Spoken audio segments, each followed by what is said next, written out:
Welcome to hit TV. నేను మీ నిర్మల. ప్రస్తుతం మనమైతే ఈ రోజు కమెంట్ కంట్రోల్ సెంటర్ దగ్గర ఉన్నాము. ఎందుకు అనంటే కూడా నిన్న కిమ్స్ హాస్పిటల్ లో మరి దిల్ రాజు చెప్పినట్టుగానే ఈ రోజు సీఎం తో మీటింగ్ జరగబోతున్నారు. మరి ఇక్కడైతే మరి మీటింగ్ కూడా లోపల స్టార్ట్ అయింది. ఇక్కడికైతే చాలా మంది సినీ ప్రముఖులు అయితే చేరుకోవడం కూడా జరిగింది. అంతేకాకుండా మరి సినిమా బెనిఫిట్ షోలు కూడా మరి అన్ని కూడా రద్దు చేస్తున్నాను అని సీఎం గారు ప్రకటన ఇవ్వడం కూడా మనం చూసిందే, అందరికీ తెలిసిన విషయమే. మరి బెనిఫిట్ షోలు కూడా పర్మిషన్ కావాలి అని చెప్పేసి ఈ రోజు సినీ ప్రముఖులు మరి సీఎం రేవంత్ రెడ్డితో మీటింగ్ జరగబోతున్నారు. లోపలైతే మరి వాళ్ళ బెనిఫిట్ షోలకే కాదు, మరి రేవతి మృతి ఏదైతే ఉందో మరి థియేటర్లో జరిగిన సండే థియేటర్లో జరిగిన అందరికీ బాధాకరమైన విషయమే. మరి రేవతి కుటుంబానికి కూడా నిన్న సినీ వర్గాలు మైత్రి మూవీస్ వాళ్ళు 50 లక్షలు, అలాగే సుకుమార్ 50 లక్షలు, మరి అల్లు అరవింద్ తరఫు నుంచి ₹1 కోటి, మొత్తం కూడా ₹2 కోట్ల అక్కడ చెల్లించడం కూడా వాళ్ళకు జరిగింది. ఎందుకంటే పారితోషికంగా కూడా వాళ్ళకు చెల్లించడం జరిగింది. మరి ఆ విషయంలోనే ఇప్పుడు అల్లు అర్జున్ పైన కేసు విషయం కావచ్చు, అలాగే మరి బెనిఫిట్ షోలు, సినిమా రంగానికి బెనిఫిట్ షోలు రద్దు చేయడం పైన కూడా చర్చలు జరిపించడానికైతే ఇప్పుడు 10 గంటల నుంచి కూడా దిల్ రాజు నేతృత్వంలో మొత్తం కూడా 36 మంది సభ్యులు అయితే ఇక్కడ పాల్గొనబోతున్నారట. అల్లు అరవింద్, దగ్గుబాటి సురేష్, సునీల్ నారంగ్, అలాగే సుప్రియ, నాగవంశీ, నవీన్ వర్ణేని, రవిశంకర్, హీరోల నుంచి వెంకటేష్, నితిన్, వరుణ్ తేజ్, కిరణ్ అబ్బవరము, అలాగే శివబాలాజీ కూడా హాజరయ్యే అవకాశాలు కూడా కనిపిస్తున్నాయి. అంతేకాదు మరి దర్శకుల నుంచి అయితే వీరశంకర్, త్రివిక్రమ్ శ్రీనివాసు, సాయి రాజేష్, అలాగే హరిశంకర్, అనిల్, బాబీ, వంశీ వీళ్ళందరూ కూడా రాబోతున్నారు. మరి మా association, Telangana film chamber, film federation నుంచి కూడా హాజరు కాబోతున్నారని కూడా తెలుస్తుంది. మరి పాల్గొనున్న బట్టి పొలిటికల్ గా చూసుకుంటే మరి బట్టి విక్రమార్క, అలాగే ఉత్తమ్, దామోదర్, రాజనరసింహ సినీ పరిశ్రమలతో చర్చలపై అయితే చర్చించబోతున్నారు.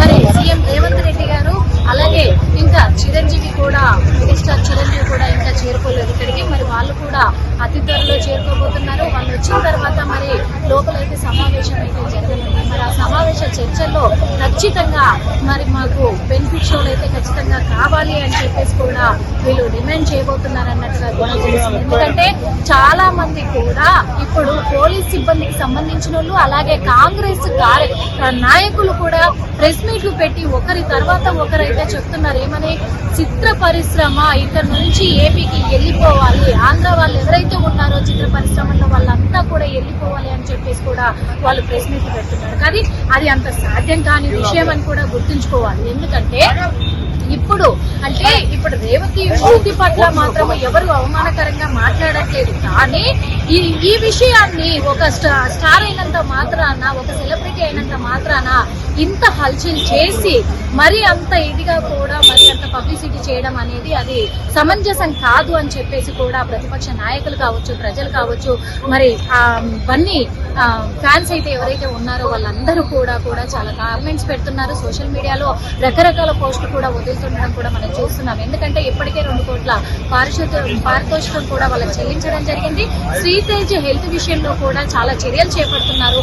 లైఫ్ లాంగ్ కూడా కుటుంబానికి కూడా తోడుగా ఉంటానని కూడా మరి బన్నీ, అలాగే చిత్ర పరిశ్రమ కూడా దిల్ రాజు కూడా అక్కడ హామీ ఇవ్వడం కూడా జరిగింది. ఇంతేకాదు ముఖ్యంగా గమనించాల్సింది ఏంటంటే హాస్టళ్లలో ఎంతో మంది విద్యార్థులు ఫుడ్ పాయిజన్ అయి చనిపోయారు. ఏ కుటుంబానికి కూడా ₹1 కూడా గత ఏడాది నుంచి మరి ప్రభుత్వం చెల్లించలేదు. ఇది దృష్టిలో పెట్టుకోవాలి కదా. అంతేకాదు హైడ్రా అంటూ ఒకటి హైడ్రాను తీసుకొచ్చేసి హైడ్రా వల్ల కోట్లు పెట్టి ఇండ్లు కట్టుకున్న వాళ్ళు, లోన్లు తెచ్చుకున్నారు వాళ్ళు, ఇండ్లు కట్టుకొని ఉంటే ఆ ఇండ్లను కూల్చేసి మరి వాళ్ళందరినీ కూడా రోడ్డు పాలు చేశారు. దానివల్ల హార్ట్ అటాక్ వచ్చి చనిపోయిన వాళ్ళు ఉన్నారు, ఆత్మహత్యలు చేసుకున్న వాళ్ళు ఉన్నారు. మరి ఆ కుటుంబాలకి ఎవరు నష్టపరిహారం చెల్లించలేదు కదా ₹1 కూడా. వాళ్ళు ఇప్పటికీ రోడ్డు పాలే అవుతున్నారు కదా. ఇంకొకటి ఏంటంటే పేద వాళ్ళు ఉన్నారు, పిల్లలు తల్లిదండ్రులను కోల్పోయి ఆరోగ్య పరిస్థితుల వల్ల కావచ్చు, యాక్సిడెంట్ల వల్ల కావచ్చు, తల్లిదండ్రులు చనిపోతే పిల్లల్ని చూసే దిక్కు లేక వాళ్ళు పక్కింట్లోనో ఎదురింట్లోనో అడుక్కొని తింటున్న పరిస్థితులు కూడా వచ్చాయి. మరి వాళ్ళని ఆదుకోవచ్చు కదా ప్రభుత్వము, ఎందుకు ఆదుకోవట్లేదు, ఎందుకు చేయట్లేదు? మరి అందరూ కూడా ఈ నష్టపరిహారాలు చెల్లించాలి అనుకున్న వాళ్లకు వీళ్ళందరూ దృష్టిలోకి రావట్లేదా? ఇవన్నీ కూడా గమనించాల్సిన అవసరం ఉంది. మరి ఈ రోజు చిత్ర పరిశ్రమ పట్ల మరి సీఎం రేవంత్ రెడ్డి గారు లోపల కమాండ్ కంట్రోల్ సెంటర్ లో ఏమో హామీలు ఇవ్వబోతున్నాడు, మరి సినీ ప్రముఖులు ఏం చర్చించబోతున్నారు అనే విషయం పైన చాలా ఉత్కంఠం రేపుతున్న పరిస్థితులను మనం చూస్తున్నాం. కెమెరామెన్ ఫిరోజ్ తో నిర్మల.